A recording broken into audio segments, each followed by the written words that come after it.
Hi everyone, I'm the plant propagator and welcome to my channel. Well, it is a toasty day here in Southwest Florida. It's warm.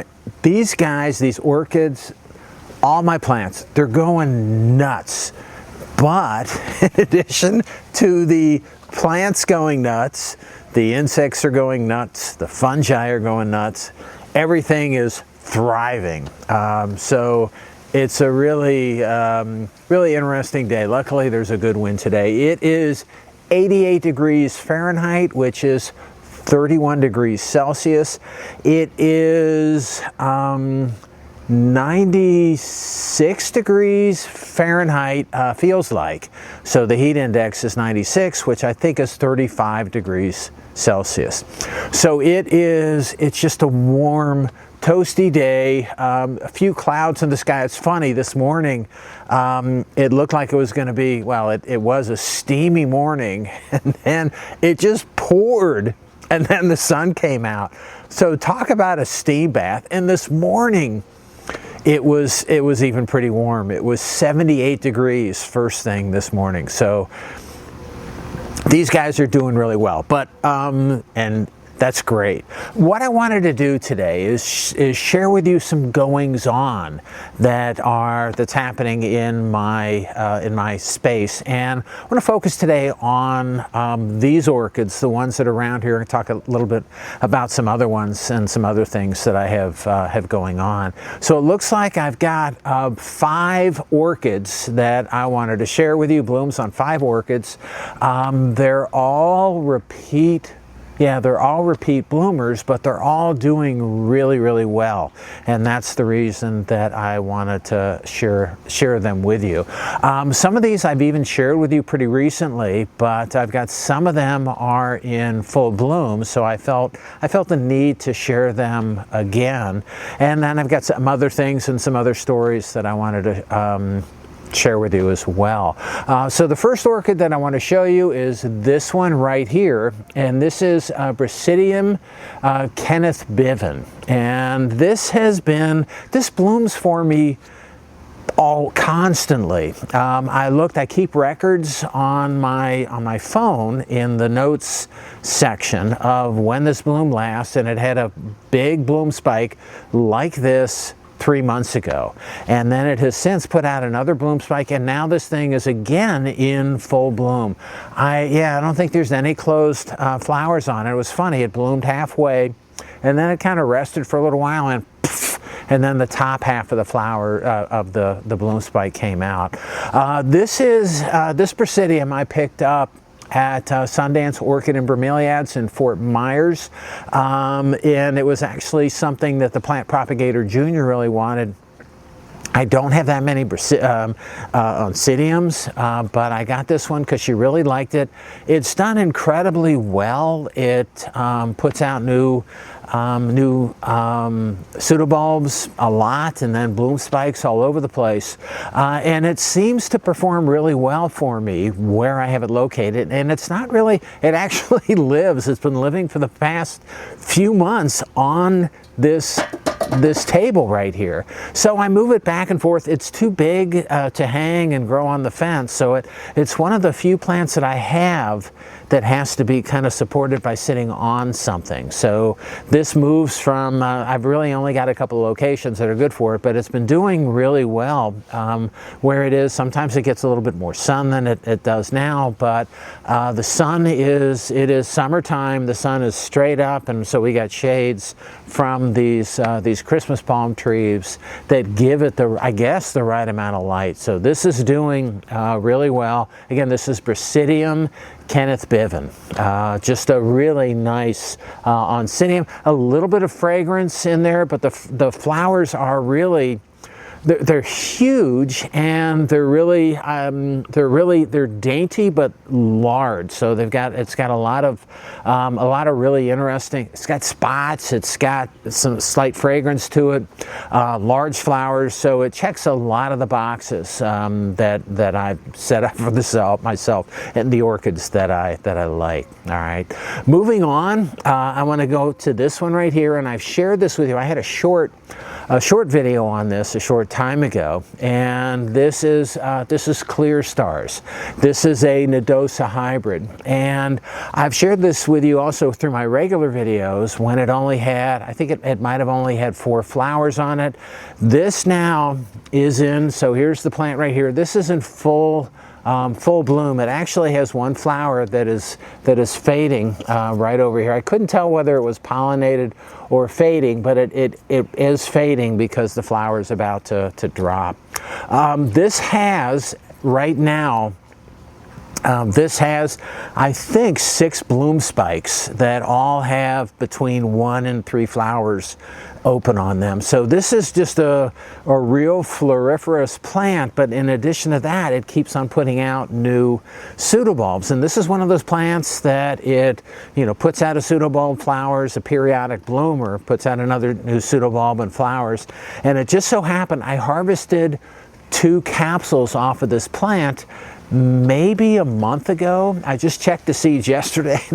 They're looking good. The seedlings are coming up nicely. But I think by harvesting the capsules, it put on a little bit of a surge of growth, and I got all these flowers on it. And they're big star-shaped, they're Nodosa shaped flowers, but in addition it has some of the coloring from the Cattleya that was hybridized onto this Brassivola Nodosa. So the Clear Stars, again, are just a really vigorous plant doing so well in full bloom, and I wanted to share that with you. All right, moving on a little bit, moving over to here. This is the second time this plant, and I got to show you the bloom spikes right here. This is a Mermicofila, and again, I got this from Orchids Amore about, a few years ago, and it bloomed for me the first time last year, and so this is a repeat bloom. Last year it had even more blooms on it. I don't know if you can see the base of the plant, but the base of the plant is right here. So this one is, if you know me, this is too big. This happens to be hanging on my fence, and it's in a pot in this basket. And this plant is doing really well. I got this plant because the plant propagator junior wanted something that would grow in full sun in Florida, and I haven't tried putting it in full sun, but that's the one thing about Mermicofila. When I bought this thing, it lists it as a hybrid between Mermicofila grandiflora and exaltata, and but it was an unnamed hybrid. So and the reality of it, it's still unnamed. When I contacted the seller last year, and this is, I think it is Jeremy at Orchids Amore. I asked him, I said, does this have a name to it? What's going on with this? And he did reply to me. Let me make sure I got his name right. Not Jeremy, Jerry, sorry. And then he replied to me, and he said that a lot of the crosses with these Mermicofilas, they're out of Taiwan, and a great many of the ones in the U.S. are sold as hybrids of Thomasiana, and I think I don't think that's how he spelled it, but I don't think that's spelled correctly.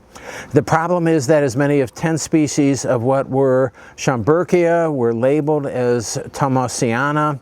Without DNA, we will never know who the parents were. So I wanted to know, I'd like to use orchids in crossing, and if you don't know the background of the orchid, if it's not named and you don't know the proper background, you can't use it. So this was sold. I bought it from a grower. It's listed as a grandiflora exaltata cross, but the reality of it is that when I contacted the seller, he said, but he didn't know what it was for sure.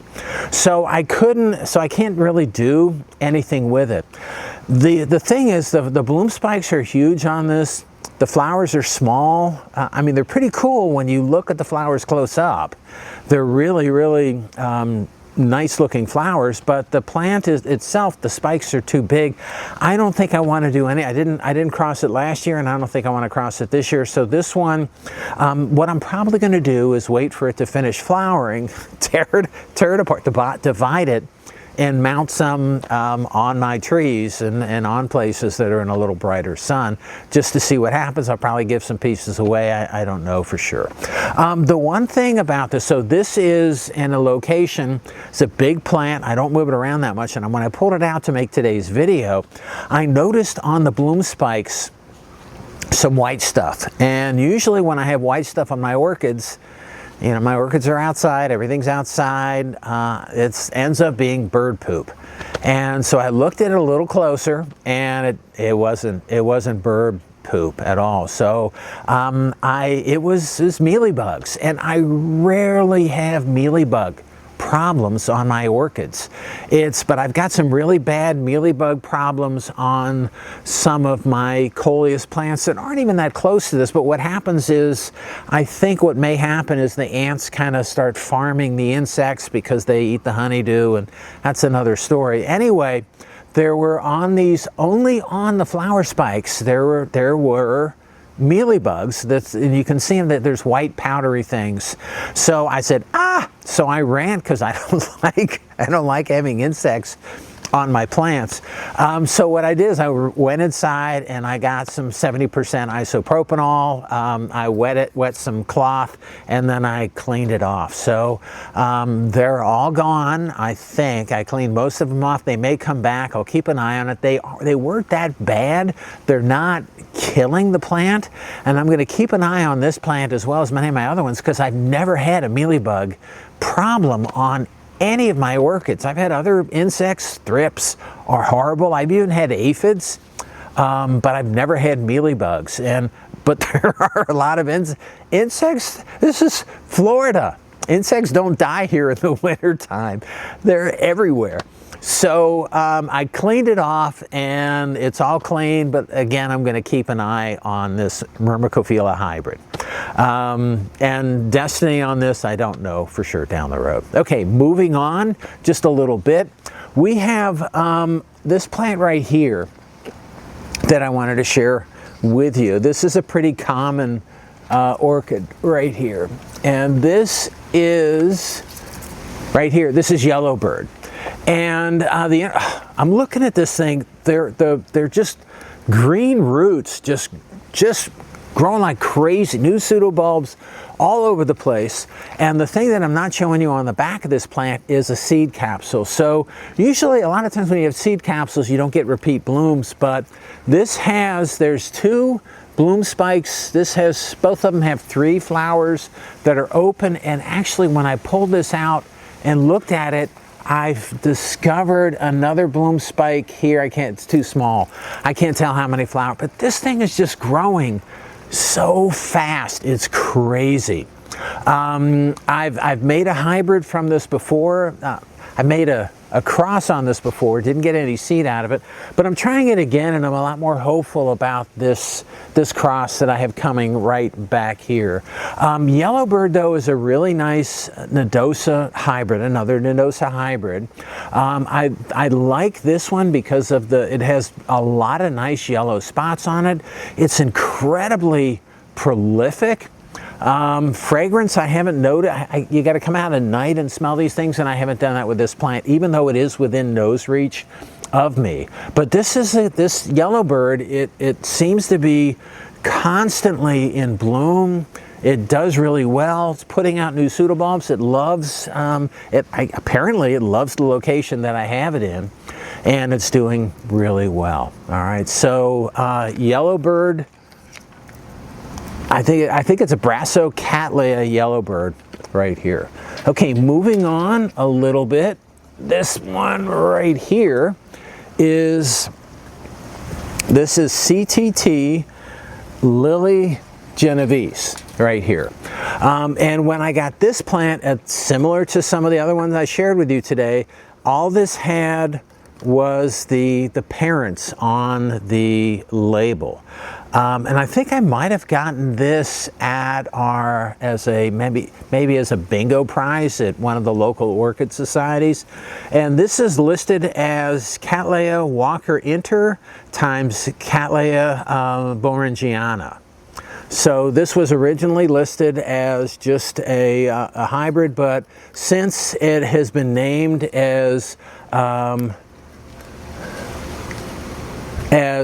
I don't know, this says it's Catlay Hybrid, but for some reason it says CTT Lily Genovese. I have to look into this. I'll put the right name on the screen.